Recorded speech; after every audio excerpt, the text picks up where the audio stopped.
For me, Yiddishkeit means the heritage of Jewishness. And we were talking about it this morning. I have such strong feelings about Israel, intense feelings. Judy and I serve for the Israeli army when we can for 3 weeks and work for them. I mean, it's very strong for me. But I don't really have any, I want to say, genetic memory of living in the desert. But when I come to Vilna, even though my grandmother didn't tell lots of stories, this is what I think of as Yiddish. The community.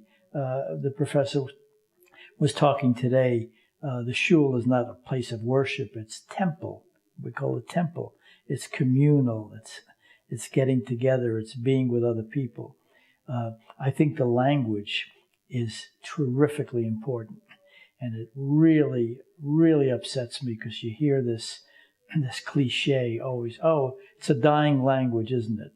And I want to say, over my dead body, it's a dying language. There are people out there doing things to keep it alive, in fact, to make it even more lively, as within the Yiddish Book Center. I mean, that's my attraction. I met Aaron 30 years ago and fell in love with this man because he was saving a part of my culture. So it's a cultural definition, it's a way of life, and the language is a medium for me, only because that's what we spoke. So if I walk in the street rarely and hear someone speak Yiddish, I want to go over and say, you're my family. I feel like it's family.